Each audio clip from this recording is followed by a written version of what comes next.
नमस्कार अनि हार्दिक स्वागत अभिवादन तपाईँ सम्पूर्ण दर्शक तथा श्रोताबिनमा।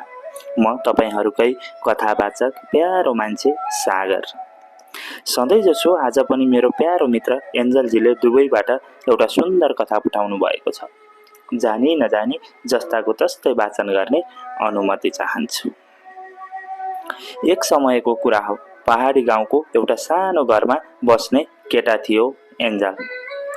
उसले बिहान बिहान गाउँकै टोलमा पत्रिका बेच्ने काम गर्थ्यो अनि बेलुकी त्यही गाउँको पुरानो बाजेको चिया पसलमा काम गर्थ्यो। उसका सपना ठुला थिए, तर उसको जिन्दगी सधैँ सङ्घर्षले भरिएको थियो। त्यही गाउँको माथिल्लो डाँडामा ठुलो बङ्गला थियो जहाँ बस्थिन् अनिता। सहरमा पढेकी, शिक्षित र सम्पन्न परिवारकी छोरी। ऊ निश्चित जीवन बाँच्थी, तर उसको मनमा कहिल्यै साँचो खुसी थिएन। एक दिन साँझ पख अनिता आफ्ना साथीहरूसँग फोटो खिच्न तल्लो गाउँसम्म आएकी थिए। एन्जलको ड्युटी त्यही पुरानो बाजेको चिया पसलमा लागिसकेको थियो। त्यही एन्जलसँग उसको पहिलो भेट भयो। मतिर हेर्दै भ्लग बनाउन लागेकी उनी मोबाइल झुक्किएर भुइँमा खस्यो र मोबाइल उठाएर दिन खोज्दा अनिताको नजर केही क्षणका लागि रोकियो। एन्जलको सोझो अनुहार, पुराना झुत्रा कपडा, हाँस्दा झल्किने माया र आँखाभित्रको इमान्दारी त्यो क्षणले केही बेर बदलेर गयो। मलाई अहिले पनि याद छ, त्यो चिया पसलको साउजी बाजेले मलाई थर्काउँदा उनले आँखाभरि आँसु लिएको मलाई थाहा थियो। त्यो आँसु दयाको होइन, मायाको थियो। दिनहरू बित्दै थिए, भेटघाट बढ्दै थियो। भेटघाट मात्र होइन, मनको माया पनि एकअर्कामा बढ्दै थियो। अनिता कहिले बहाना बनाएर गाउँको मन्दिर आउँथे त कहिले चिया पसलमा चिया पिउन भन्दै। अनि त्यहीँबाट सुरु भयो एन्जलसँग उसको प्रेम कथा। गरिबी र सम्पन्नता बीचको दुई आत्माको प्रेम कथा। तर यो समाजले यस्तो प्रेम कहिल्यै स्वीकार्नेवालामा थिएन। अनिताको परिवारमा जब यो कुरा थाहा भयो, घरमा समाजमा आदि नै चल्यो। बुवाले चिच्याउँदै भने, हाम्रो इज्जत धुलोमा मिलाउने सोचिस, त्यो गरिब केटा हाम्रो स्तरको छैन, पैतालामा राख्दा पनि सुहाउँदैन, बुझिस?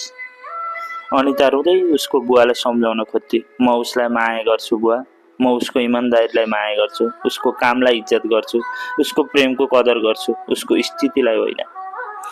उसले बुवालाई धेरै सम्झाउन खोज्थे, तर बुवालाई समाजको भूत लागेको थियो। गरिबसँग हात जोड्नु भनेको आफ्नो इज्जत माटोमा मिल्नु हो। छोरीको कुरा सुन्ने त कुरै भएन। तर एन्जलले फरक सोच्यो। ऊ जान्थ्यो कि उसको प्रेम साँचो छ, तर उसले अनिताको भविष्य बिगार्न चाहँदैनथ्यो। त्यसैले उसले अनितालाई एउटा चिठी लेख्यो। तिमी खुसी रहनु, त्यो नै मेरो सपना हो। म माया गर्छु, तर म माया तिम्रो संसारको होइन। तिमी गयौ भने संसार मौन भएन, तर मेरो मनले तिमी बिनाको आवाज सुन्ने छैन। मायाले बाँधेको सम्बन्ध टुट्दा थाहा भयो, अटुट त माया होइन, सम्झना रहेछ। बिछोडको रातमा पनि तिम्रो यादले उज्यालो गर्छ, तर त्यो उज्यालोले आँखा होइन, मुटु पोल्छ। म तिम्रो मुस्कान सम्झेर बाँचिरहेछु, तर तिमी मेरो आँसु सम्झेर कहिले फर्किन्छौ? तिमी बिना सबै कुरा अधुरो लाग्छ। गीत छ तर शब्द छैन, सास छ तर जीवन छैन। माया त आज पनि उस्तै छ, फरक त केवल तिमी छैनौ भन्ने यथार्थ हो। उनीसँग भेट्ने चाहना अझै मरेको छैन, तर भाग्यले हरेक चोटि बाटो बदलिदिन्छ। मनले बुझ्छ ऊ फर्किन्न अब, तर सम्झनाले बुझ्दैन, रोजिरहन्छ ऊ मात्र। तिमीले भनेको त्यो फर्किन्छु भन्ने वाक्य अझै कानमा गुन्जिन्छ, तर फर्कियो केवल आभा, तिमी कहिल्यै होइन। मायाको कथा अपूर्ण रहेछ, तर त्यो अपूर्णतामै त साँचो प्रेम लुकेछ। तिमी टाढा भयो, तर माया अझै उस्तै छ। सम्झनाको बगैँचामा तिम्रो सुगन्ध अझै बाँच्छ। तिमी नभएर पनि हरेक बिहान तिम्रो नामसँग सुरु हुन्छ र हरेक रात तिम्रो सम्झनाले अन्त्य पाउँछ। हो, म बुझ्छु तिमी फर्किन सक्दैनौ सायद, तर मनले अझै पनि ढोका खोलेर पर्खिरहेको छ। मायाको त रोपिएको बिउ मरेको छैन, बस अब त्यसले आँसुको पानीले पलाउँदैछ। कहिलेकाहीँ लाग्छ म तिम्रो जीवनबाट हराएँ, तर तिमी मेरो आत्मामा टाँसिएको नाम हौ। समयले दूरी बढायो, तर सम्बन्ध मेटाएन। किनकि साँचो माया त टुट्दैन, बस रूप फेरिन्छ र सम्झनाको रूपमा अमर रहन्छ। एन्जल अब गाउँ छोडेर सहरतिर काम खोज्न गयो। उसले दिनरात नभनी मेहनत गर्यो, पढाइ पनि सँगसँगै गर्यो। अनितालाई सम्झिन्थ्यो, रुन्थ्यो, तर उसको बाबाले उसलाई भनेको सम्झिन्थ्यो। गरिब र धनी बिचको खाडललाई एक ठाउँमा ल्याउनु थियो। कैयौँ रातहरू नसुती पढेर बसेको छ एन्जल। वर्षौँ बिते, अनिता पनि अझै एन्जलको चिठीलाई आफ्नो डायरीमा राख्थे। एक दिन सहरको अस्पतालमा अनिता आफ्नो केही स्वास्थ्यमा समस्या लिएर गई। त्यही उसको सामना भयो एन्जलसँग। अब ऊ डाक्टर बनेको थियो। आफ्नो सङ्घर्ष र माया दुवै प्रतीक बनेको क्षण। दुवैको आँखा रसाए, तर मुस्कान फरक थियो। अनिताले बिस्तारै भनिन्, तिमीले त्यति बेला टाढा पठाऊ, तर मेरो मन कहिल्यै गएन। एन्जल मुस्कुरायो, म तिम्रो स्तरमा आउन चाहन्छु, ताकि आज तिमीलाई गर्व लागोस्।